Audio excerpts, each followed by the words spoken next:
68મો શિક્ષાપાઠ પ્રવેશિકામાં છે. તેનું પણ શીર્ષક રાગ જ છે. રાગ નામ છે. રાગ એટલે પ્રેમ, આસક્તિ, મોહ. તે અનાદિથી જીવને છે. અનાદિકાળથી જીવ રાગને જ વશ છે, મોહને જ વશ છે. અનંતકાળના પરિભ્રમણમાં એક સમય પણ એવો નથી આવ્યો કે જીવ આ રાગ અથવા મોહથી રહિત થયો હોય. કોઈ કાળે પણ એનો વિયોગ થયો નથી. માટે એ ત્યાગવો એટલો જ દુર્લભ છે, બહુ જ મુશ્કેલ પડે છે. હવે એ વાતને બ્રહ્મચારી અહીંયા સમજાવે છે કે માથે જેમ ઘણા જ વાળ હોય છે, તે બધાને સમૂહ રૂપે ચોટલો કહીએ છીએ. ઘણા માથામાં વાળ કેટલા? હજારો. તે બધાના સમૂહને ચોટલો કહીએ છીએ. તેને વ્યવહારમાં અનેક ભેદે પણ વર્ણવીએ છીએ. જેમ કે માથું ઓળ્યું, સેંથી પાડી, ચોટલો ગૂંથ્યો કે વેણી બાંધી. તેમ આત્મામાં પણ સંસાર દશામાં ઘણા જ દોષો છે.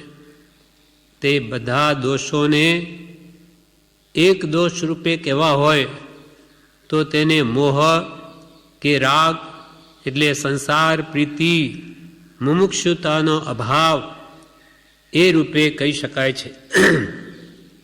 માથામાં હજારો વાળ છે, તે બધાને એક સાથે કહેવું હોય તો કે ચોટલો, અથવા એને અનેક ભેદે વ્યવહારમાં એમ બોલાય છે કે માથું ઓળ્યું એટલે કે બધા વાળોને વ્યવસ્થિત કર્યા, અથવા સેંથી પાડી, ચોટલો ગૂંથ્યો, વેણી બાંધી. તેમ આત્મામાં પણ સંસાર દશામાં અનેક દોષો છે, હજારો દોષો છે. હું તો દોષ અનંત. એ બધાને એક દોષ રૂપે કહેવાયો તો કે તેને મોહ. બધા વાળને જેમ ચોટલો એમાં બધા વાળ આવી ગયા, તેમ અનંત દોષોને એક દોષ રૂપે જો કહેવું હોય તો મોહ કહો, રાગ કહો, કે સંસાર પ્રત્યે પ્રેમ કહો, કે મુમુક્ષુતાનો અભાવ કહો. તે બધું એક જ છે. તેમ જીવમાં અનેક દોષો રહેલા છે. તે દોષોને એક શબ્દ રૂપે કહેવા હોય તો રાગ, મોહ કે સંસારમાં પ્રીતિ કે મુમુક્ષુતાનો અભાવ એ રીતે કહી શકાય. તે દોષોનું સ્વરૂપ સમજવા અનેક ભેદો પણ ભગવાને કહ્યા છે. આત્મામાં અનેક દોષો છે, એના જુદા જુદા ભેદ પાડીને વાત સમજાવી છે. તે દોષનું સ્વરૂપ સમજવા અનેક ભેદો પણ ભગવાને કહ્યા છે. જેમ કે એક ભેદે રાગ. સર્વ દોષનું એક જ નામ કહેવું હોય તો રાગ. એક ભેદે રાગ કહો, આસક્તિ કહો, મોહ કહો, એમાં બધા દોષ સમાઈ ગયા. અને બે ભેદે કહીએ તો રાગ અને દ્વેષ. ત્રણ ભેદે કહીએ તો રાગ, દ્વેષ અને મોહ અથવા અજ્ઞાન. રાગ, દ્વેષ, અજ્ઞાન એ મુખ્ય કર્મની ગ્રંથ થાય નિવૃત્તિ, જેથી તેજ મોક્ષનો પંથ. આ ત્રણ ભેદે. બધા દોષોને એક ભેદે એક નામથી કહેવું હોય તો મોહ, બે અથવા રાગ. બે ભેદે કહેવું હોય તો રાગ દ્વેષ. ત્રણ ભેદે કહેવું હોય તો રાગ દ્વેષ અજ્ઞાન. ચાર ભેદે સંજ્ઞા એટલે આહાર સંજ્ઞા, ભય સંજ્ઞા, મૈથુન સંજ્ઞા અને પરિજ્ઞ સંજ્ઞા. આ ચાર ભેદ. અથવા ક્રોધ, માન, માયા, લોભ એ પણ ચાર છે. કષાય એમાં પણ સમગ્ર દોષો સમાઈ ગયા. એ કષાય કો એમાં લોભ કષાયમાં વિષયો પણ આવી ગયા. ઈચ્છા માત્ર બધો લોભ છે. એટલે કષાય એ સર્વ દોષનું મૂળ. એટલે ખાલી કષાય કહેવાથી પણ બધા દોષો એમાં આવી જાય છે. એટલે ચાર ભેદે કહો તો આહાર સંજ્ઞા, ભય સંજ્ઞા, મૈથુન સંજ્ઞા અને પરિગ્રહ સંજ્ઞા એ સંસ્કાર સંજ્ઞા એટલે એ પણ જીવો અનાદિકાળથી છે. જેમ કે એકેન્દ્રીય જીવો એ પણ આહાર લે છે. ઝાડપાન વગેરે પણ પૃથ્વીથી પોતાનો આહાર ખેંચે. એમને પણ ભય સંજ્ઞા છે. મૈથુન સંજ્ઞા છે, પરિગ્રહ મેળવવાની સંજ્ઞા છે. અત્યંત પરિગ્રહ આસક્તિ હોય અને કોઈ જીવ એકંદરીમાં ગયો હોય, ઝાડપાન થયો હોય, તો જ્યાં ધન દાટેલું હોય તેના ઉપર પોતાના મૂળિયાને આમ વાળી લે અને ત્યાં બેસે. એટલે એ સંજ્ઞા સંસ્કાર કામ કરે છે ત્યાં. અથવા બે ઇન્દ્રિય તો અળસિયા, કર્મિયા વગેરે એ ડરે આપણે આંગળી રાખીએ તો બીજી આમ બીજો રસ્તો લેશે. એને બુદ્ધિ મન છે નહીં, છતાં પણ સંસ્કાર છે. ભય સંજ્ઞાએથી ભય પામે. મૈથુન સંજ્ઞા એને પણ છે અને ભેગા કરવાની વૃત્તિ અમય પડી છે. અથવા ક્રોધ, માન, માયાલોભ. ક્રોધ અને માન એ દ્વેષના ભેદ છે, દ્વેષની અવસ્થા છે. અને માયા અને લોભ એ રાગના પર્યાય છે. એ ચારે મળીને કશાય કહેવાય. આ ચાર ભેદે દોષોનું સ્વરૂપ વર્ણવ્યું. હવે 5 ભેદે કહીએ તો સ્પર્શ, રસ, ગંધ, રૂપ અને શબ્દ, 5 ઇન્દ્રિયના વિષયો. એમાંય બધા દોષો સમાઈ ગયા. કેમ કે કશાય ભાવો પણ જન્મે છે એ પણ વિષયોના કારણે. 5 ઇન્દ્રિયોના વિષયો પ્રત્યે જીવને આસક્તિ ન હોય તો ક્રોધમાન માયાલોભ ન થાય. શાના માટે કરે? એટલે કશાયનું મૂળ પણ વિષય છે. એટલે 5 ભેદે સ્પર્શ, રસ, ગંધ, રૂપ અને શબ્દ એ 5 ઇન્દ્રિયના વિષયો જણાય છે. અને તે નિમિત્તે રાગદ્વેષ જાગે છે. રતિ અરતિ નો કશાય, કશાયના કારણ. હાસ્ય, રતિ, અરતિ, ભય, શોક, જુગુપ્સા, સ્ત્રીવેદ, પુરુષવેદ, નપુંસક વેદ એ શું છે? નો કશાય છે. નો કશાય એટલે કશાયના કારણ છે, જે વડે કશાય ઉદ્ભવે. આ મને ગમે, આ મને નથી ગમતું, એટલે રાગદ્વેષ ઉભા થાય. એમ અહીંયા કે છે 5 ઇન્દ્રિયના વિષયોના નિમિત્તે જીવને રાગદ્વેષ જાગે છે. આમ અનેક ભેદે મોહ કે રાગનો પરિવાર વર્ણવેલો છે. આમ અનેક રીતથી આ મોહ જે રાજા છે, બધા કર્મોમાં સર્વોપરી છે. કર્મ તો અનંત પ્રકારના, તેમાં મુખ્ય 8 અને તેમાંય મુખ્ય મોહનીય હણાય તે કહું. સર્વ કર્મોમાં બળવાન તો મોહ છે. મોહ રાજા જો હણાઈ ગયો, મોહની કર્મ, તો બધા કર્મો તો આપોઆપ નાશ પામે. એટલે કૃપાલ કે આ મોહને જ નષ્ટ કરવાનો તમને એવો ઉપાય બતાવું કે જેથી આપોઆપ બધા કર્મો નષ્ટ થઈ જાય. કર્મ મોહની ભેદ 2 દર્શન ચારિત્ર નામ હણે બોધ વિતરાગતા અચૂક ઉપાયામ. અચૂક એટલે રામબાણ ઇલાજ બતાવું કે તમે એક ઉપાય જો આદરો તો સર્વ પ્રકારના દોષો નષ્ટ થાય. એટલે કે મોહને ઘટાડો, એટલે કે રાગ દ્વેષનો ક્ષય કરો. એટલે કૃપાલ કે રાગ દ્વેષ અજ્ઞાન એ મુખ્ય કર્મની ગ્રંથ થાય નિવૃત્તિ. જે હતી તે જ મોક્ષનો પંથ. મોક્ષનો માર્ગ શું? તમે રાગ દ્વેષ અજ્ઞાનને ઘટાડો તો તમારી મુક્તિ નિશ્ચિત છે. પણ રાગ દ્વેષને લઈને કોઈ મોક્ષ પામ્યા નથી. વિતરાગતા જ્યાં સુધી ના આવે ત્યાં સુધી મુક્તિ ન મળે. એટલે અશુભમાંથી શુભમાં આવો અને પછી શુભ તે શુભાશુભ છેદતા ઉપજે મોક્ષ સૌ. અંતે તો શુભ ભાવ પણ છોડવો પડશે, પણ હમણાંથી નહીં. હમણાંથી છોડી દે તો પછી અશુભમાં જ રહે. હમણાં કે ભગવાનની ભક્તિ કર, ભગવાન પ્રત્યે પ્રેમ કર, સંસારો પ્રેમ હટાડી અને શુદ્ધ ભાવનો લક્ષ્ય રાખ. એટલે આમ અનેક ભેદે મોહ કે રાગનો પરિવાર વર્ણવેલો છે. તે રાગને જે જીતે તે વીતરાગ ભગવાન કહેવાય છે. એ રાગને જેણે જીત્યો તેને દ્વેષને જીત્યો. અને અજ્ઞાન એ તો આપોઆપ જીતાઈ જાય. પહેલાં ત્યારે જ રાગ દ્વેષ જીતાય. અજ્ઞાન એટલે મિથ્યાત્વ, દર્શન મોહ. એ જ્યાં સુધી ઉપશમ ક્ષપશમ કે ક્ષય નહીં થાય ત્યાં સુધી તો સર્વથા રાગ દ્વેષ જડ મૂળથી જાય જ નહીં. ઓછા વધતા થાય પણ જડ મૂળથી નષ્ટ ન થાય. ચારિત્રમોહ છે એટલે દર્શનમોહ ગયા વગર ચારિત્રમોહનો સર્વથા નાશ નહીં થાય. એટલે અહીંયા કહ્યું, રાગને જે જીતે તે વિતરાગ ભગવાન કહેવાય. એટલે રાગને જેણે જીત્યો એટલે પહેલાંથી અને દર્શન મોહન તો જીતી જ લીધો, ત્યારે જ આ ચારિત્ર મોહ છે, રાગદ્વેષ તે જીતાય છે. અને જે જીત્યા રાગદ્વેષ તેનો દર્શન મોહ જીતાઈ ગયો, ચારિત્ર મોહ પણ જીતાઈ ગયો. યથાખ્યાત ચારિત્ર પ્રગટ્યું તે વિતરાગ ભગવાન બની ગયો. કેવળ જ્ઞાન પામ્યા પછી કોઈ કાળે સંસારમાં ના આવે. સર્વથા સર્વકાળના દુઃખનો નાશ કેવળ જ્ઞાનથી થાય છે, જેથી મુક્તિ થાય છે. મુક્તિ થયા પછી કોઈ કાળે દુઃખ આવતું નથી, માટે સર્વ ધર્મમાં મુક્તિને શ્રેષ્ઠ કહી છે. રાગરૂપ હરિને જીતે તે અરિહંત કહેવાય છે. રાગરૂપી શત્રુ અનાદિકાલનો આપણને પીડે છે, તેને જેણે હણ્યા તે અરિહંત. હરિ એટલે શત્રુ, શત્રુઓ જેને હણી નાખ્યા, જીત્યા. રાગરૂપ હરિને જેણે જીત્યો તે અરિહંત કહેવાય છે. જેને કોઈ પણ પદાર્થ પ્રત્યે રાગ ન હોય તેને કોઈ પ્રત્યે દ્વેષ થવાનું કારણ જ નથી. જેને કોઈ પ્રત્યે રાગ નથી તેને દ્વેષ થાય જ નહીં. જેને કોઈ પણ પદાર્થ પ્રત્યે રાગ ન હોય તેને કોઈ પ્રત્યે પણ દ્વેષ થવાનું કારણ જ નથી.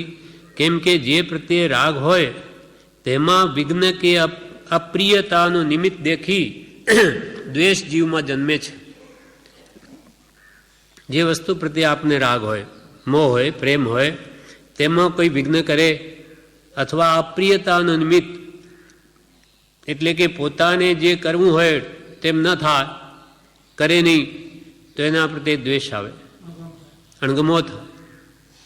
જે પ્રત્યે રાગ હોય તેમાં વિઘ્ન કે અપ્રિયતાનું નિમિત્ત દેખી તે પ્રત્યે જીવને દ્વેષ જન્મે છે. અનાદિકાળથી જીવમાં રાગના સંસ્કાર જામેલા છે.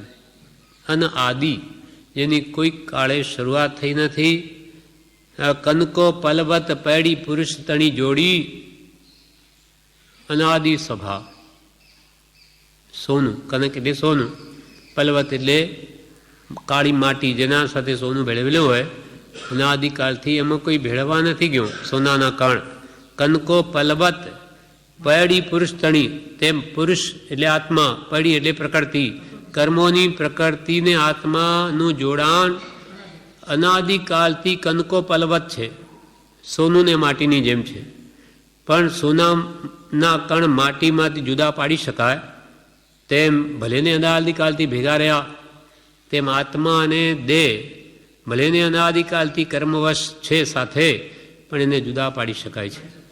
સોનાને નો કણો જેમ જુદા પાડીએ છીએ તેમ કનકો પલવત પૈડી પુરુષ તણી જોડી, અનાદિ સ્વભાવ. અનાદિકાળથી સ્વાભાવિક જોડી થયેલી છે, પણ એને દૂર કરી શકાય. એટલે અહીંયા કે છે, અનાદિકાળથી જીવમાં રાગના સંસ્કાર જામેલા છે, તે એકદમ દૂર થવા મુશ્કેલ છે. તેથી જ્ઞાની પુરુષે તે સંસ્કારોને સવળા કે પ્રશસ્ત કરવાનો પ્રથમ માર્ગ લીધો છે. એટલે અશુભ ભાવોને, અશુભ રાગને પહેલાં શુભ રાગમાં લાવો, એ માર્ગ અપનાવ્યો. તેથી જ્ઞાની પુરુષે તે અનાદિના સંસ્કારોને સવળા કે પ્રશસ્ત કરવાનો પ્રથમ માર્ગ લીધો છે. પહેલાં તો અશુભમાંથી શુભમાં આવો, પછી શુભ ભાવ વડે મન શુદ્ધ કરો.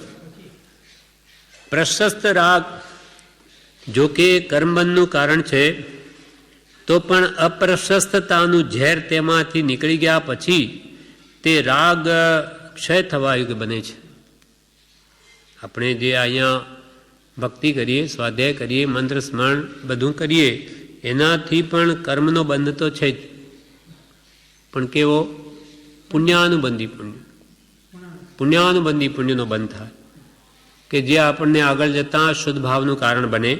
એટલે અહીંયા કે છે પ્રશસ્ત રાગ એટલે સત્પુરુષ પ્રત્યેનો રાગ, જો કે કર્મ બંધનું કારણ છે, એ પણ પુણ્યાનુબંધી પુણ્ય બંધનું જ કારણ છે, તો પણ અપ્રશસ્તતાનું ઝેર તેમાંથી નીકળી જાય છે. સત્પુરુષ પ્રત્યે રાગ કરવાથી સંસારનો રાગ ઘટે છે, મોહ ઘટે છે. એટલે સંસારનું રાગરૂપ જે ઝેર છે તે સત્પુરુષ પ્રત્યે પ્રેમ કરવાથી એ ઝેર ઓછું થતું જાય છે. માટે અશુભમાંથી શુભમાં આવવા કહ્યું. પ્રશસ્ત રાગ, પ્રશસ્ત એટલે શુભ, રાગ એટલે પ્રેમ, સત્પુરુષ પ્રત્યે ભક્તિ પ્રેમ જે છે તે જોકે કર્મબંધનું કારણ છે, તો પણ અપ્રશસ્તતાનું ઝેર તેમાંથી નીકળી ગયા પછી તે રાગ ક્ષય થવા યોગ્ય બને છે. એમાં અપ્રશસ્તતાનું અશુભ ભાવરૂપ ઝેર નીકળી ગયું કે શુભ રાગ તો એને શુદ્ધ ભાવમાં જ લઈ જશે. કેમ કે જેના પ્રત્યે આપણે રાગ કરી છીએ એ રાગ કરતા નથી, વિતરાગ પ્રત્યેનો રાગ છે. માટે આપણો રાગ અવશ્ય નાશ પામશે. એક હાથે તાળી પડે નહીં. તેમાંથી નીકળ્યા ગયા પછી તે રાગ ક્ષય થવા યોગ્ય બને છે. હવે આ વાત અહીંયા દ્રષ્ટાંતથી સમજાવે.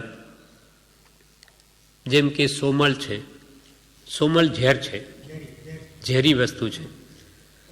સોમલને મારીને દવા તરીકે વાપરવાથી ઘણા જૂના રોગોને તે દૂર કરે છે. સોમલ છે ઝેર, પણ તેને શુદ્ધ કરી, જેમ પારો છે એને શુદ્ધ કરીને વપરાય છે, પણ આમ ખાય તો મરી જાય માણસ. હા હા, એટલે એની જે પ્રોસેસ છે એ રીતે એને કરીને વાપરી શકાય છે. તો ઘણી દવાઓમાં એનો ઉપયોગ થાય છે. એટલે કે જે સોમલ ઝેર હોવા છતાં એને એની રીત પ્રમાણે વિધિથી મારી અને દવા તરીકે વાપરવાથી તે ઘણા જૂના રોગોને દૂર કરે છે. તેમ સંસાર પ્રત્યેનો રાગ પલટાવી સદદેવ, સદગુરુ અને સદધર્મ અથવા સમ્યક દર્શન આદિ આત્મોન્નતિના કારણો પ્રત્યે પ્રેમ વાળવાથી તે અનાદિ સંસાર વૃદ્ધિના કારણો, જે રાગ દ્વેષ અજ્ઞાન છે તે દુઃખના કારણોને દૂર કરે છે અને મોક્ષના કારણોની ઉપાસના થતાં તે રાગ અને સંસારનો ઉચ્છેદ થાય છે. એટલે ભલે ને ઝેર હોવા છતાં એને વિધિથી વાપરવાથી તે ઘણા જૂના રોગોને નષ્ટ કરે, તેમ સંસાર પ્રત્યેનો રાગ પલટાવી જો સાચા દેવ, અરિહંત, સાચા ગુરુ નિર્ગ્રંથ, જ્ઞાની અને સાચો ધર્મ કેવળી પ્રરૂપિત એ સાચા દેવગુરુ ધર્મની શ્રદ્ધા કરી વિશ્વાસ રાખીને સમ્યક દર્શન આદિ આત્મોન્નતિના કારણો પ્રત્યે જો પ્રેમને વાળે, એટલે અશુભમાંથી શુભ ભાવ કરે, તો તે અનાદિ સંસાર વૃદ્ધિના જે કારણો રાગદ્વેષ છે એને તોડી નાખે છે, નષ્ટ કરી દે છે. ભગવાન પ્રત્યેનો પ્રેમ, ભક્તિ મુક્તિનું કારણ. કેમ તો કે અશુભ રાગને નષ્ટ કરી દે. તે અનાદિ તે પ્રેમ ભગવાન પ્રત્યેનો, તે અનાદિ સંસાર વૃદ્ધિના કારણો અનાદિકાલથી જે અશુભ રાગ કે દ્વેષ કે અજ્ઞાન છે તે બધા દુઃખના કારણો છે, સંસાર વૃદ્ધિના કારણો છે. તેને આ શુભ રાગ નષ્ટ કરી દે છે. ભગવાન પ્રત્યે આપણને પ્રેમ જાગે તો ભગવાનની કહેલી વાત આપણને ગમે, વિશ્વાસ હોય, પ્રેમ હોય તો એમની કહેલી વાત આપણા હૃદયમાં ઉતરે જીવનમાં, તો આપણું જીવન નિર્મળ બની જાય. કેમ કે ભગવાનની એક પણ વાત એવી ન હોય કે જે આપણને સંસારમાં લઈ જાય, કે કશાય ભાવ વધે કે વિષયોમાં આસક્તિ વધે, એવો એક પણ ઉપદેશ ન હોય. એટલે એમના પ્રત્યે જો પ્રેમ આવ્યો તો કાલાંતરે સર્વ દુઃખના કારણે એવા રાગ દ્વેષ અજ્ઞાન નષ્ટ થાય જ, અને મોક્ષના કારણોની ઉપાસના થતાં તે રાગ અને સંસારનો ઉચ્છેદ થાય છે, નાશ પામી જાય, સંસાર નષ્ટ થઈ જાય છે. માટે સત્પુરુષ પ્રત્યેની ભક્તિ એ સર્વ ગુણનું કારણ છે. હવે આગળ કહે છે, સંસારનું મૂળ રાગ અને દ્વેષ છે. સંસારનું મૂળ, મૂળિયામાંથી જેમ વૃક્ષ થાય, મૂળ જ ન હોય તો સંસારનું બીજ, જેમ બીજ હોય તો ધીમે ધીમે મોટું થઈને ઝાડ થાય, તેમ સંસારનું મૂળ એટલે બીજ તે રાગ અને દ્વેષ છે. અને રાગ દ્વેષને પોષનાર અણસમજણ છે. રાગ દ્વેષ કેમ વધે? અજ્ઞાનના કારણે. અણસમજણ એટલે અજ્ઞાન. અજ્ઞાન કહો, અણસમજણ કહો, તેને લઈને આ રાગદ્વેષ વધે છે. જો એને વાત જેમ છે તેમ સમજાઈ જાય, એટલે કે સમ્યક જ્ઞાન થઈ જાય કે આત્મા મારો, શરીર મારું નહીં, શરીરના આશ્રિત પૂતગલો, કુટુંબ, ધનાદિ મારા નહીં, તો કોના પ્રત્યે રાગદ્વેષ કરે? પણ આ શરીર મારું, આ જ્ઞાન છે, અણસમજણ છે, દેહમાં આત્મબુદ્ધિ, તેને લઈને દેહના આશ્રિત કુટુંબમાં પણ મારાપણાની બુદ્ધિ અને ધનાદિ મારા, એ મને શરીર સાતામાં મને મદદ કરે એવી બુદ્ધિ હોવાથી વિપરીત માન્યતાના કારણે એનું વર્તન પણ વિપરીત છે. મિથ્યા શ્રદ્ધા, જ્ઞાન મિથ્યા એટલે એની શ્રદ્ધા પણ મિથ્યા, એટલે એનું વર્તન પણ મિથ્યા. બાકી જ્ઞાન, દર્શન, ચારિત્ર આત્માનો ધર્મ છે, પણ એ સમ્યક રીતે પરિણમેલો નથી. માટે કે છે સાચી સમજણ જ્ઞાની પુરુષના ઉપદેશે જો આવી જાય તો બધું સવળું થઈ જાય. અહીંયા કંઈ કરવું નથી. મહાપુરુષો કે છે કે અહીંયા કંઈ ખાડા ખોદવાના નથી કે વજન ઉપાડવાનું નથી, માત્ર માન્યતા ફેરવવાની છે, સમજણ ફેરવવાની છે કે દેહ તે હું નહીં, હું દેહાદિ સ્વરૂપ નથી, દેહ, સ્ત્રી, પુત્ર આદિ મારા નથી કોઈ પણ, શુદ્ધ ચૈતન્ય સ્વરૂપ અવિનાશી એવો હું આત્મા છું. આ સમજણ ફેરવાની છે. બસ આ સમજણ એને આવી તેના રાગ દ્વેષનો ક્ષય થાય, અને રાગ દ્વેષનો ક્ષય થયે કેવળ જ્ઞાન પ્રગટે. કેમ કે એમ આત્મભાવના કરતાં રાગ દ્વેષનો ક્ષય થાય અને આત્મભાવના ભાવતા જીવ લહે કેવળ જ્ઞાન. એટલે આ એક સમજણ ફેરવવાની છે, જેને આવી ગઈ તે તરી ગયો. એટલે પ્રભુ શ્રી કે પ્રભુ સમજણ એ જ સુખ, અણસમજણ એ જ દુઃખ. આલોચનામાં 14ના દિવસે આપણે બોલીએ છીએ, સમજ સાર સંસાર મેં સમજુ ટાળે દોષ, સમજ સમજ કર જીવ હી ગયા અનંતા મોક્ષ. જીવો ગયા કેવી રીતે ગયા? સમજીને ગયા. શું સમજ્યા? તો કે જે પોતાનું સ્વરૂપ છે એને પોતાનું માન્યું, પરને પર માન્યું, સ્વને સ્વ માન્યું, આત્માને આત્મા માન્યો, દેહાદિ પરને પર માન્યું, જેમ છે તેમ માન્યું, અને એ પ્રમાણે વર્ત્યા માનીને, તો તે મુક્તિને પામ્યા. એટલે અહીંયા કે છે સંસારનું મૂળ રાગ અને દ્વેષ છે, અને રાગ દ્વેષને પોષણ આપનાર તે અણસમજણ છે, એટલે અજ્ઞાન છે. એટલે દેહ તે જ હું. આવા પ્રકારની સમજ અનાદિકાલથી જીવને ચાલી આવી છે. અનાદિકાલની સમજ શું આવી છે? દેહ તે જ હું. આપણે આ મનુષ્ય દેહમાં જન્મ્યા એટલે કે હું મનુષ્ય. સ્ત્રી અવતાર મળે તો હું તો સ્ત્રી. હવે આત્મા તો સ્ત્રી નથી ને પુરુષ નથી. અથવા ઢોર પશુની યોનિમાં જાય તો હું તો પશુ, દેવમાં જાય તો હું તો દેવ, નારકી બને તો હું તો નારકી. આમ આ જ્યાં જ્યાં જન્મ લે છે તે રૂપે પોતાને માને છે. આ ભૂલ અનાદિથી ચાલી આવે છે. એટલે દેહ તે જ હું. આવા પ્રકારની સમજ અનાદિકાલથી જીવને ચાલી આવે છે, કારણ કે દેહ રૂપી છે. આપણને શરીર દેખાય છે, આત્મા દેખાતો નથી. કારણ કે દેહ રૂપી છે, તેથી તેના ફેરફાર, આકાર, વિકાર વગેરેમાં વૃત્તિ રહે છે. દેહના આકાર ફરે. પોતે દેહમાં દૂધ અને પાણીની જેમ એક ક્ષેત્ર અવગાહી સંબંધ હોવાથી એને ખ્યાલ જ આવતો નથી. અનાદિનું એટલું અજ્ઞાન ગાઢ છે કે એને પોતે કોણ છે વાત બેસતી નથી. કેમ કે દેહ તે જ હું, દેહ તે જ હું એ જ ઘૂંટીને ઠોકીને મજબૂત કરી દીધું છે. એટલે એ ભાવ તોડવામાં વાર લાગશે.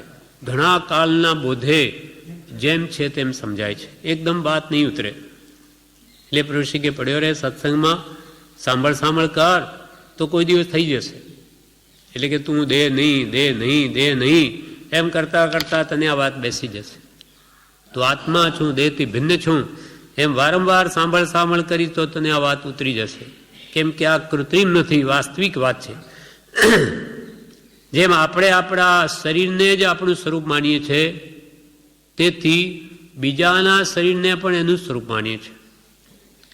એ વાત અહીંયા કરે છે. કારણ કે દેહ રૂપી છે, તેથી તેના ફેરફાર, આકાર, વિકાર વગેરેમાં જીવને વૃત્તિ રહે છે, અને બીજાનો પણ દેહ દેખી દેહ તે જ તેનું સ્વરૂપ છે એમ જીવ માની પ્રવૃત્તિ કર્યા કરે છે. જેમ આ શરીર અમારું સ્વરૂપ, ત્યાં બધા દેહ દેખાય છે તે એનું સ્વરૂપ, એવી માન્યતા અજ્ઞાનીને હોય છે.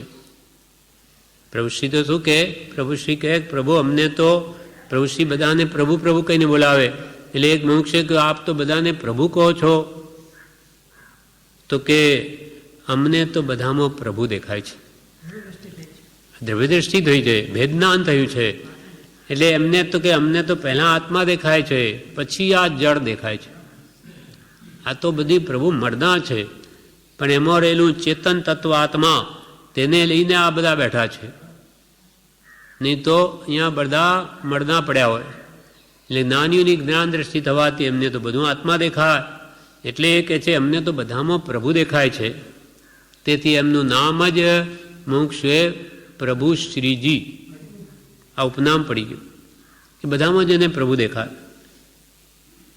અને પરમ કૃપાળુ દેવનું નામ તો શ્રીમદ રાજચંદ્ર છે. એમનું નામ પરમ કૃપાળુ દેવ કેમ પડ્યું?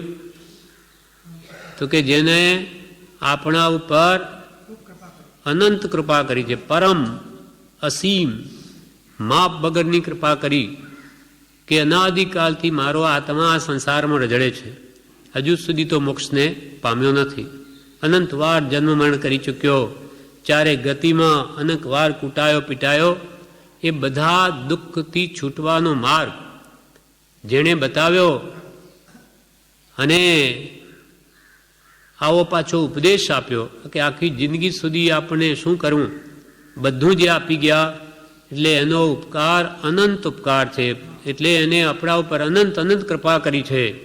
તેથી એ પરમ કૃપાના અવતાર આપણા માટે છે. તેને લઈને એમનું નામ જ પરમ કૃપાળુ દેવ પડી. જેમ પત્ની સતયુગમાં, અને હમણાં પણ અમુક સ્ત્રીઓ પોતાના પતિનું નામ નહીં લે, તેમ આ પરમ કૃપાળદેવ આપણા પતિ સ્થાને છે, આપણા સર્વોપરી છે. એટલે આપણે નામથી નથી બોલાવતા, શરમ આવે આપણને. રાજચંદ્ર કેમ કહેવાય? પરમ કૃપાળુ દેવે એમ કહ્યું છે. એટલે એ બહુમાન સૂચક નામ છે. એટલે આપણે પરમ કૃપાળુ દેવ કહીએ છીએ. અને બ્રહ્મચારીજીનું નામ તો ગોવર્ધનભાઈ છે. એ કેમ પડ્યું? તો કે પ્રભુ શ્રીજી એમને બ્રહ્મચારી કહીને બોલાવે. બાલ બ્રહ્મચારીઓ કેટલા હતા? 13-14 બીજા. છતાં એમની હાજરીમાં કોઈને બ્રહ્મચારી કહીને ન બોલાવે. જ્યારે એ તો લગ્ન કરેલા પરણેલા છોકરો પણ હતો બ્રહ્મચારી, છતાં પ્રભુશ્રીજી એને બ્રહ્મચારી કહીને બોલાવે. હવે પ્રભુશ્રી જેવા એને બ્રહ્મચારી કહીને બોલાવે તો આપણે કયા નામથી બોલાવીશું? એટલે પછી મુમુક્ષો બ્રહ્મચારીજી એ એમનું ઉપનામ કાયમનું નામ થઈ ગયું. એટલે કેટલાય તો જાણીની મૂળ નામ શું છે. એમાં ત્રણેય અને બ્રહ્મમાં ચર્યા જેની હતી, નિષ્ઠિક બ્રહ્મચર્યના પાલનહારા હતા, સાચા ભાવથી મન વચન કાયાથી પાળનાર. તેથી એમાં અદ્ભુત શક્તિઓ પ્રગટ હતી. રાત દાડો પુરુષાર્થ કરવા છતાં થાકતા નહોતા. તેમજ ઊંઘ નહીં, સ્નાન નહીં, છતાં પણ શરીર ગૌરવર્ણી હતું. એરોપિન જેવા લાલકુંદ હતા, ગોળ મટોળ. આ બધું તેજ બ્રહ્મ તેજ હતું. તો એવી શક્તિઓ બ્રહ્મચર્યને લઈને પ્રગટેલી. તેથી ખરેખર એમનું નામ પણ સાર્થક હતું. યથા નામા તથા ગુણા, જેવા નામ તેવા ગુણ હતા. પ્રભુશ્રી પણ યથા નામા તથા ગુણા, અને પરમ કૃપાળુ દેવ પણ યથા નામા તથા ગુણા. જેવું એમનું નામ તેવા એમના ગુણો હતા. એટલે અહીંયા કે છે કે કારણ કે દેહ રૂપી છે, દેહના ફેરફાર આકાર વિકાર વગેરેમાં જીવની વૃત્તિ રહે, રૂપી છે. એટલે દેહને પોતાનું સ્વરૂપ માને અને બીજાનો દેહ પણ દેખી તેનું સ્વરૂપ પણ તે જ માને કે આ દેહ દેખાય એ જ એનું સ્વરૂપ. કેમ કે આત્મજ્ઞાન થયું નથી, ભેદના. એમ જીવ માની રાગદ્વેષ કર્યા કરે છે અને પોતાનાને પારકા દેહની જ ઓળખાણ, તેની સંભાળ, તેની સગાઈ અને તેની જ ચિંતા જીવને રહ્યા કરે છે. દેહની ચિંતા, આખો દાડો દેહની સંભાળમાં જ આપણું જીવન વ્યતીત થાય છે. સવારથી ઉઠતા જ એને મળમૂત્ર ત્યાગ, પછી નવડાવો, પછી ખવડાવો, પછી વળી આખો દાડો આ પૈસાની લે મેલની પ્રવૃત્તિ શાના માટે? દેહને લઈને, અને દેહ આશ્રિત મોહને લઈને કુટુંબ ઊભું કર્યું એના માટે. પછી પાછું થાકે રાત્રે એટલે સુવડાવો. આખો દાડો રાત દાડો દેહની જ ક્રિયા થાય છે. એટલે કે છે દેહને જ પોતાનું સ્વરૂપ માની તેની જ ઓળખાણ, તેની સંભાળ, તેની સગાઈ અને તેની જ ચિંતામાં આ જીવન વ્યતીત થાય છે આખો દાડો. આમ અનાદિકાલથી એમ જ કર્યું છે.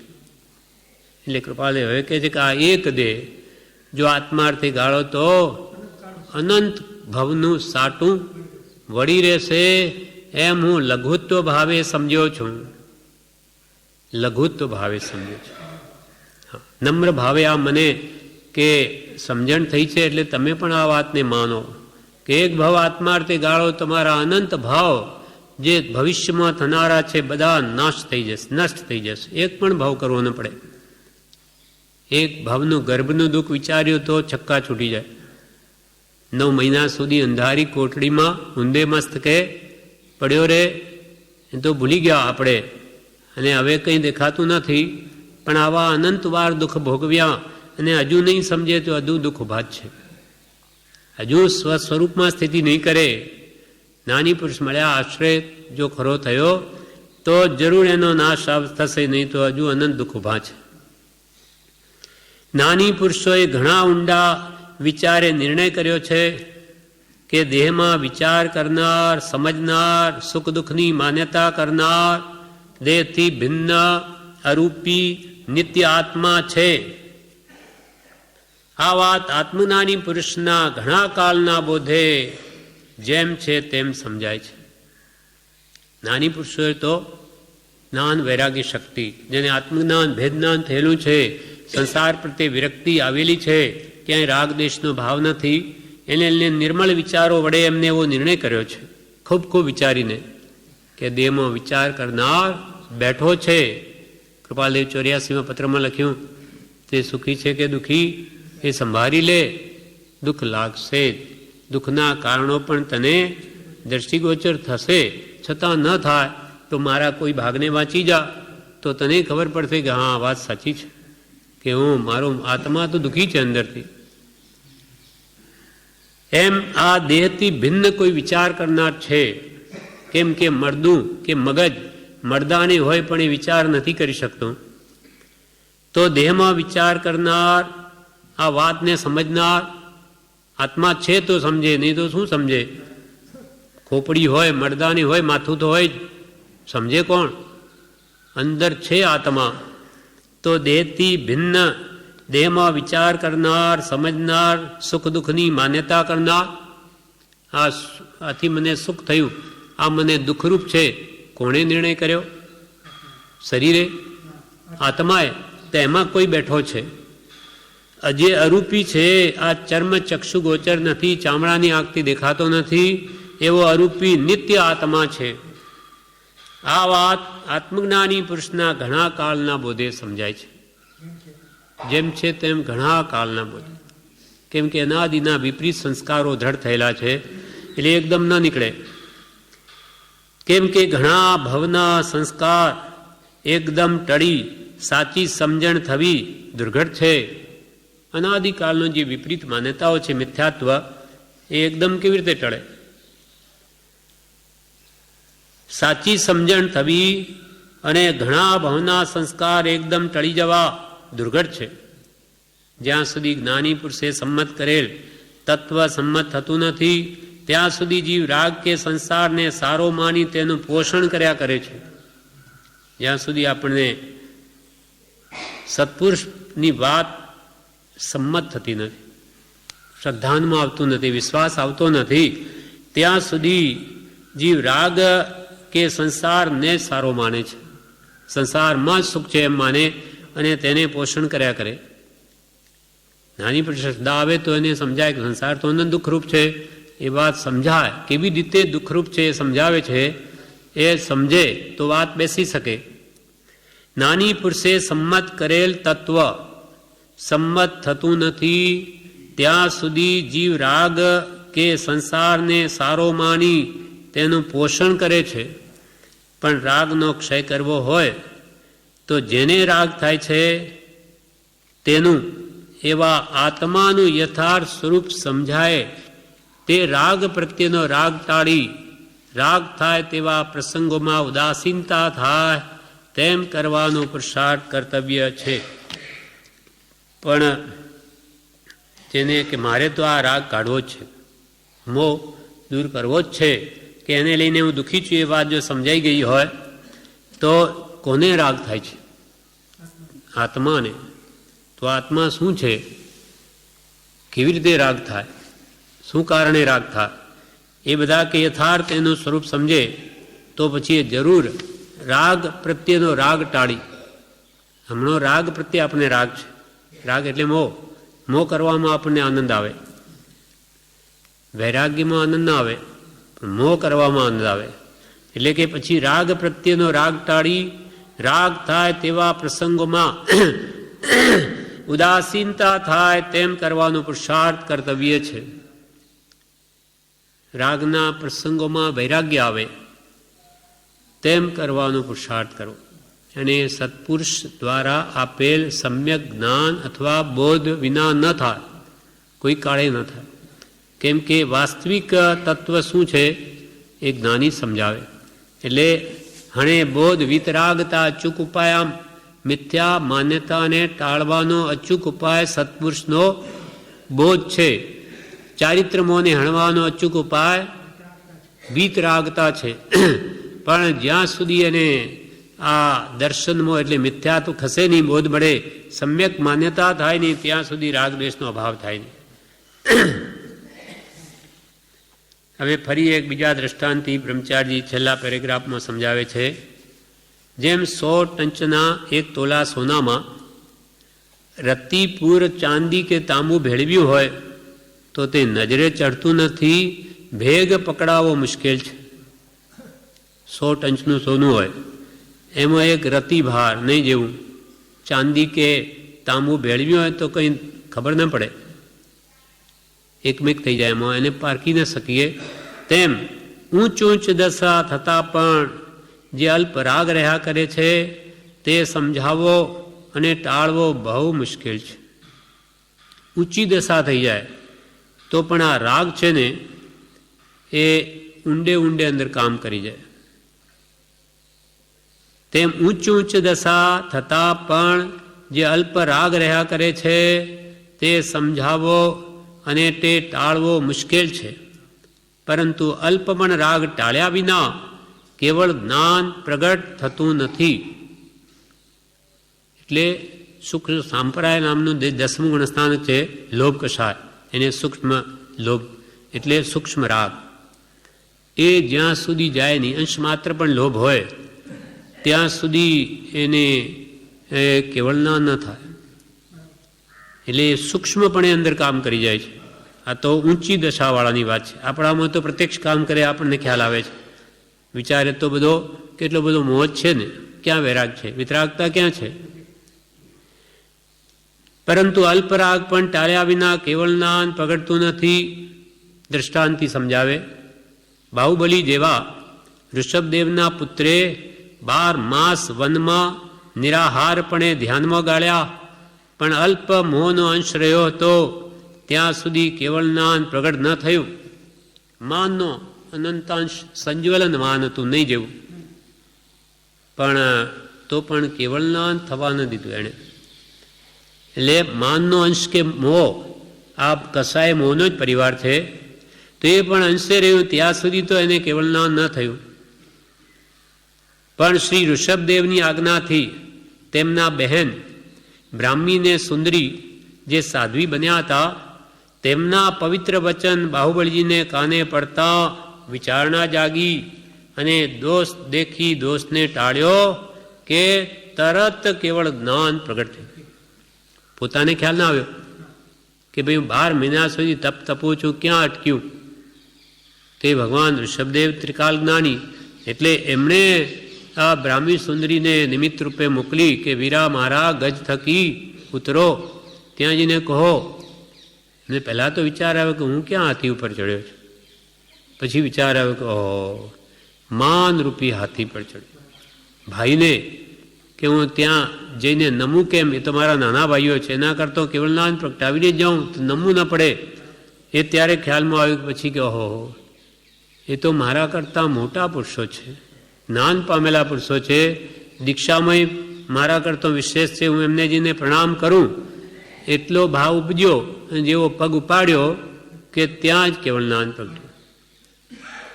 તેમના પવિત્ર વચન બાહુબલીજીને કાને પડતા વિચારણા જાગી અને પોતાનો દોષ દેખીને દોષને ટાળ્યો. કૃપાલદેવ પુષ્પમાળામાં છેલ્લું વાક્ય શું લખે? ટાળવા. દોષને પહેલાં તો ઓળખવા, બીજાના નહીં, પોતાના. અને ઓળખ્યા પછી તેને ટાળવા, દૂર કરવા, તો આત્મા નિર્મળ થાય.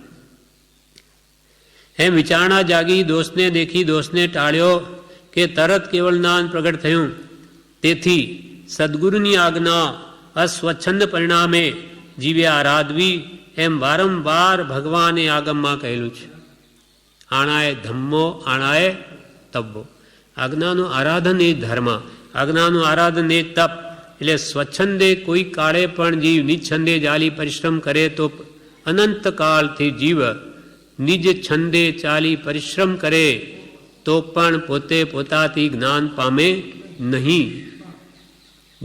પણ જ્ઞાનીની આજ્ઞાનો આરાધક અંતર મુહૂર્તમાં પણ કેવળ જ્ઞાન પામે. આજ્ઞામાં કેટલી તાકાત! ભગવાન ની આજ્ઞાથી ગજસુકુમારે 1-2 ઘડીમાં મોક્ષ લઈ લીધો, અને આમ 1000 ભવના કર્મ બાકી.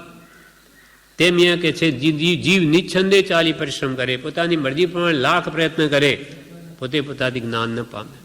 કે મોક્ષ માર્ગ અગમ અરૂપી છે, એ ગમે તેમ ધ્યાનમાં આવે એવું નથી. અંતરંગ માર્ગ છે આત્મશુદ્ધિનો, એ તો શ્રી ગુરુ બતાવે એમ જ કરવું. એટલે અહીંયા કહ્યું સદગુરુની આજ્ઞા અસ્વચ્છંદ પરિણામે, પોતાનું ડાપણ મૂકી દઈને આરાધવી, એમ વારંવાર ભગવાને આગમમાં કહેલું છે. આ પ્રમાણે બ્રહ્મચારીજીએ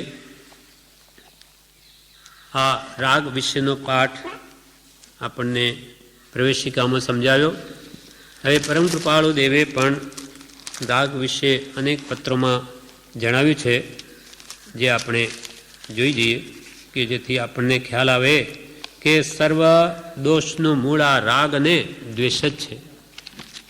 એટલે કૃપાળે તો એક લીટીમાં જ કહી દીધું આત્મસિદ્ધિમાં, રાગ દ્વેષ અજ્ઞાન એ મુખ્ય કર્મની ગ્રંથ. મુખ્ય કર્મોની ગાંઠ જ આ છે. થાય નિવૃત્તિ જે હદથી, જે વડે આ રાગ દ્વેષ તમારા ઘટે તે જ મોક્ષનો પંથ. જેમ જેમ રાગ દ્વેષ ઘટે તેમ તેમ જીવ મોક્ષ માર્ગે આગળ વધતો જાય છે. એ જ ભાવ અહીંયા પત્રાંક 146માં કૃપાલદેવ કહે છે.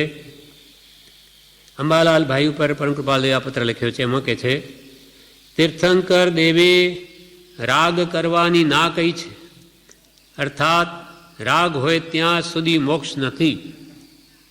ત્યારે આ પ્રત્યેનો રાગ તમને બધાને હિતકારક તેમ થશે. શું કહ્યું કૃપાલદેવે? અંબાલાલ ભાઈને બધાને કૃપાલદેવ પ્રત્યે અત્યંત રાગ છે, પ્રેમ છે, ભક્તિ છે. તો કે તીર્થંકર ભગવાને તો રાગ કરવાની ના કહી, એટલે કે રાગ હોય ત્યાં સુધી જીવનો મોક્ષ નથી. ત્યારે આ પ્રત્યેનો, એટલે કે અમારા પ્રત્યેનો તમારો જે રાગ, તે તમને બધાને હિતકારક કેમ થશે? વિચારણા આપી. વિચારો, પ્રશ્ન વિરામ. તો કે અમને તો હિતકારક થશે, કેમ કે આપ નિરાગી છો, અને નિરાગીથી રે રાગનું જોડવું લઈએ ભવનો પારોજી. અમારો જે અનંત રાગ પર પદાર્થ પ્રત્યેનો છે, અશુભ રાગ, એ છોડીને અમે તમારા પ્રત્યે રાગ કરીશું, પ્રેમ કરીશું, ભક્તિ કરીશું, તો એ અમારો અશુભ રાગ જરૂર નાશ પામશે. એટલે વિચારણા મૂકી. આ બસ આટલો જ પત્ર છે 1.5 લીટીનો, કે ભગવાને તો રાગ કરવાની ના કહી છે, તીર્થંકર દેવે રાગ કરવાની ના કહી છે, અર્થાત રાગ હોય ત્યાં સુધી મોક્ષ નથી. ભગવાન તો કહ્યું છે કે જ્યાં સુધી રાગ હોય ત્યાં સુધી મુક્તિ ન થાય. અને ત્યારે આ પ્રત્યેનો રાગ તમને બધાને હિતકારક કેમ થશે? આ પ્રત્યેનો, એટલે અમારા પ્રત્યેનો તમને જે રાગ છે એ તમને કલ્યાણકારક કેમ થશે? કે ભાઈ આ પ્રશસ્ત રાગ છે અને શુભ રાગથી શુદ્ધમાં જવાય છે. શુભ ભાવ વડે મન શુદ્ધ કરો, સહજાત્મ સ્વરૂપ સદા સમરો. વળી કૃપાલદેવે 128માં પાન પર એમણે કહ્યું કે રાગ વિના સંસાર નથી અને સંસાર વિના રાગ નથી. રાગ દ્વેષ રૂપી તો બે બળદ છે. બળદ હોય તો ગાડું ચાલે, બળદ ન હોય તો ગાડું કેમ ચાલે? વળી 156માં પાન ઉપર કૃપાલદેવે કહ્યું કે રાગ કરવો નહીં ને કરવો તો સત્પુરુષ પ્રત્યે કરવો, દ્વેષ કરવો નહીં અને કરવો તો કુશીલ પ્રત્યે કરવો. નાની કે રાગ કરવો જ નહીં, અમારા પ્રત્યે નહીં. પણ તમે વિતરાગ રહી શકો છો? તો કે એ તો નથી રહી શકતા. તો પછી તમે સત્પુરુષ પ્રત્યે રાગ કરો, તો કાળે કરીને તમારો રાગ આ નાશ પામશે. આ વિશે ઉપદેશ રહસ્ય અશ્વવિજયજી મહારાજે લખ્યું છે. તેમાંની એક ગાથા પરમ કૃપાળુ દેવ પત્રાંક 420માં ટાંકે છે.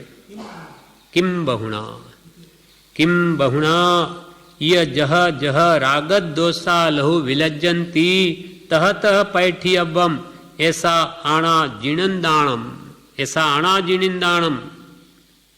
અર્થમાં કહ્યું કિમ બહુણા, કેટલું કહીએ, એટલે કેટલું કહીએ વિશેષ. ય જહ જહ રાગદ દોષા લહુ વિલજ્જંતી, એટલે જેમ જેમ આ રાગ દ્વેષનો નાશ વિશેષ કરી થાય તે પ્રકારે પ્રવર્તવું. તહ તહ પૈઠી અવ્વમ, એટલે તે પ્રકારે પ્રવર્તવું. એસા આણા જીણિંદાણમ, એટલે એ જ આજ્ઞા જીનેશ્વર દેવની છે. ભગવાન તીર્થંકરોએ પણ એમ જ કહ્યું કે તમે બસ આ રાગ દ્વેષનો વિશેષ કરીને નાશ કરો. રાગ દ્વેષ, રાગ એટલે મોહ, આસક્તિ, આપણને સંસારમાં કેટલો તીવ્ર મોહ છે, રાગ છે, એને ઘટાડો. તો કે કેમ ઘટે? તો કે તે પદાર્થનું તુચ્છપણું સમજવું. શું છે? બધું પૂતગલનું રૂપાંતર છે. આવું તો અનંતવાર ભોગવ્યું, દેવલોકના સુખ ભોગવ્યા છતાં તૃપ્તિ થઈ નથી. એમ ભગવંતે જે સુવિચાર દશા, વૈરાગ ઉપશમની 12 ભાવનાઓ વગેરે ભાવા કહ્યું, તે ભાવીને પણ આ સંસારના પદાર્થો પ્રત્યેની આસક્તિ ઘટાડો. જુઠાભાઈને પણ કૃપાલદેવે જ કહ્યું તમે આ મોહ ઓછો કરો, ઘટાડો. હા, જ્યાં ત્યાંથી રાગ દ્વેષ રહિત થવું એ જ મારો ધર્મ છે. તે અત્યારે તમને બોલી દીધું છું.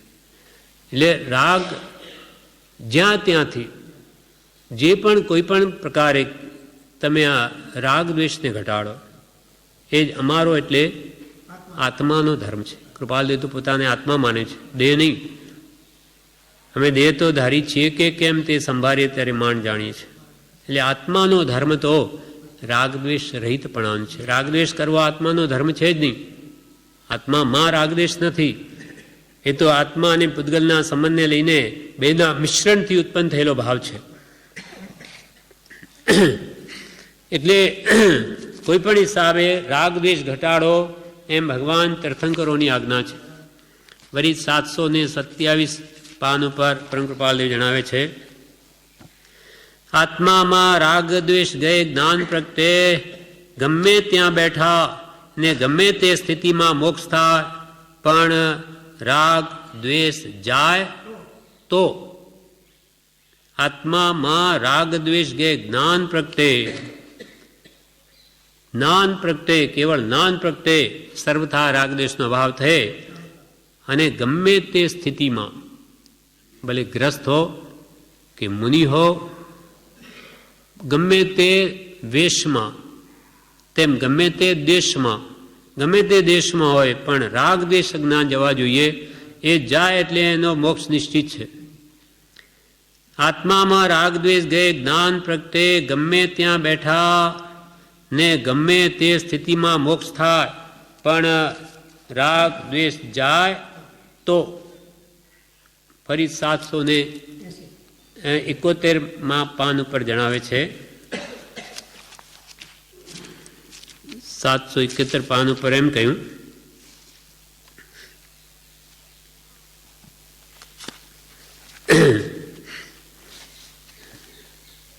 775 પાન પર છે કે 16મી કલમ છે, રાગ અને દ્વેષ એ આકર્ષણ, જીવને આકર્ષિત કરે છે. રાગ નિમિત્ત મળે કે એને રાગ થઈ જાય. એટલે રાગ અને દ્વેષ આકર્ષણ છે. અને સંક્ષેપમાં જ્ઞાનીનું એમ કહેવું છે કે પૂદગલથી ચૈતન્યનો વિયોગ કરાવવો છે, એટલે કે રાગ દ્વેષથી આકર્ષણ મટાડવાનું છે. સંક્ષેપમાં જ્ઞાનીનું બધું સમજાવીને એ જ કહેવું છે કે તમારું જે આકર્ષણ આ પૂદગલો પ્રત્યે થઈ ગયું છે, ચૈતન્યનું, આત્માનું, તેનો વિયોગ કરાવવો છે. એટલે કે પૂદગલના રાગ દ્વેષનો આકર્ષણ મટાડવું છે અને સ્વસ્વભાવમાં જીવને લાવવો છે.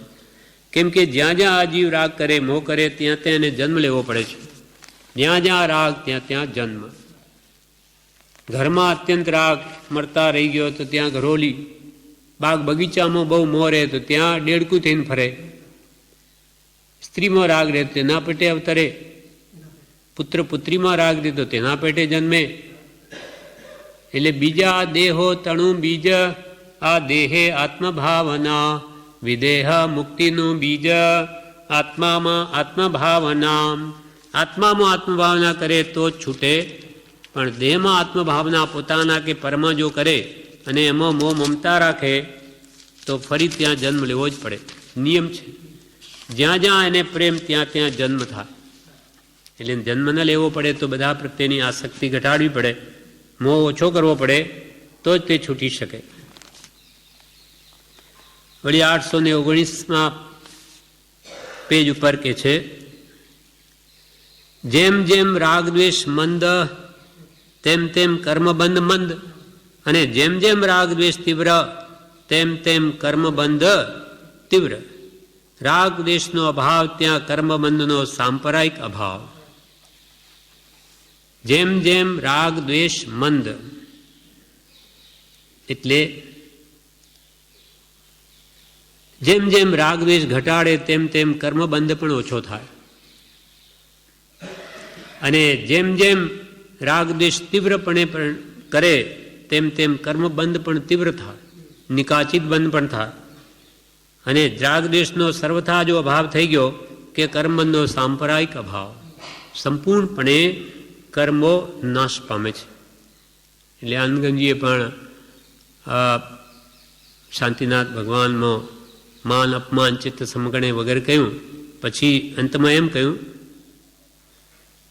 વળતું જગ ગુરુ એણી પેરે ભાખે પક્ષપાત સબ છંડી, રાગ દ્વેષ મોહ પખ વર્જિત આત્મ સુરડ મંડી. આત્મ સુરડ મંડી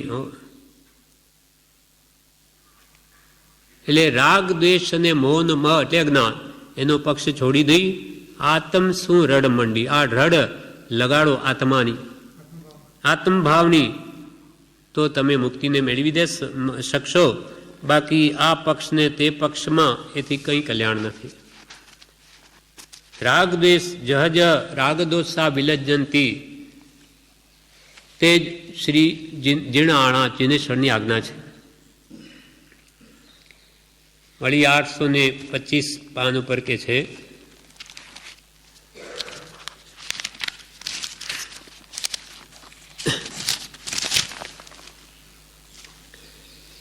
રાગદ્વેષનો આત્યંતિક ક્ષય થઈ શકે છે. આપણે લાગે રાગદ્વેષ થોડાય ઘટે, એના વગર કેમ જીવાય, પણ એનો સર્વથા નાશ થઈ શકે છે. અને નહીં થઈ શકતો હોય તો કંઈ કેવળ જ્ઞાન પામે નહીં, કોઈ મોક્ષે ન જાય. રાગ દ્વેષનો આત્યંતિક ક્ષય થઈ શકે છે. જ્ઞાનને પ્રતિબંધક રાગદ્વેષ છે, કેવળ જ્ઞાનને એ પ્રતિબંધક રોકનાર તે રાગદ્વેષ છે. જ્ઞાન જીવનો સ્વત્વભૂત ધર્મ છે. એટલે જ્ઞાન જે છે, કેવળ જ્ઞાન, તે તો પોતાનો અનાદિ સ્વભાવ જ છે. એ કંઈ કેવળ જ્ઞાન બહારથી આવતું નથી, પોતાના અંદર જ પડેલું, પણ એને આ રાગદ્વેષ રોકી રાખે છે. જ્ઞાન જીવનો સ્વત્વભૂત ધર્મ છે. જીવ એક અખંડ સંપૂર્ણ દ્રવ્ય હોવાથી તેનું જ્ઞાન સામર્થ્ય સંપૂર્ણ છે. જીવ એક સંપૂર્ણ દ્રવ્ય છે, એના કકડા નથી કે ભાઈ અસંખ્યાત પ્રદેશી તો પ્રદેશથી માપે તો, બાકી કે એના એક એક પ્રદેશ છૂટા નથી. અખંડ દ્રવ્ય હોવાથી જ્ઞાન સામર્થ્ય એમાં સંપૂર્ણ ભરેલું છે, અનંત જ્ઞાન ભરેલું છે. વળી 751 પાન ઉપર કે છે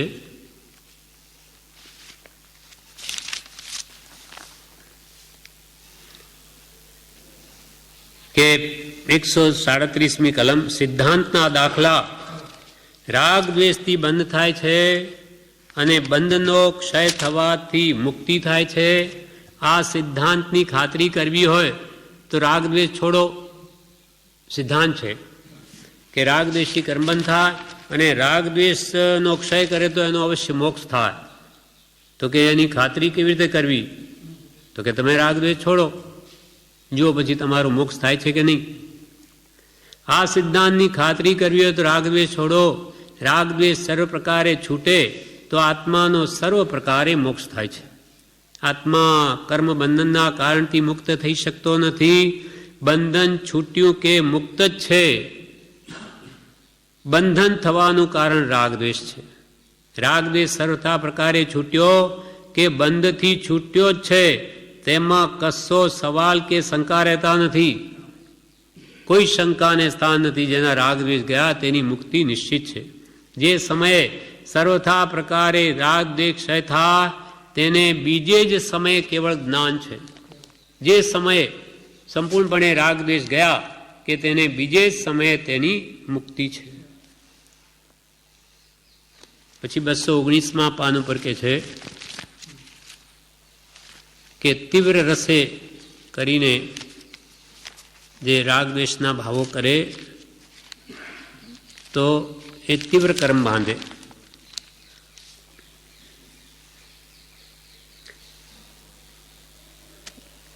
પાનું 219 ઉપર કહ્યું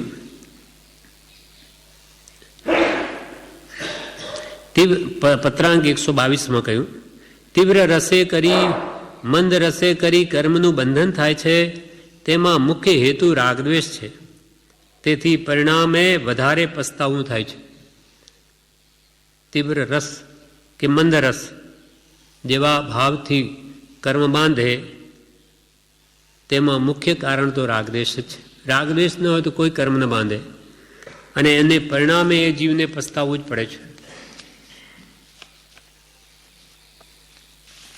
વળી બીજા છે જેમ કે 680માં પત્રમાં કૃપાલદેવે કહ્યું આ દેહ કરવાયુગી કાર્ય તો 780 આ દેહ કરવાયુગી કાર્ય તો એક જ છે કે કોઈ પ્રત્યે રાગ અથવા કોઈ પ્રત્યે કિંચિત માત્ર દ્વેષ ન રહે.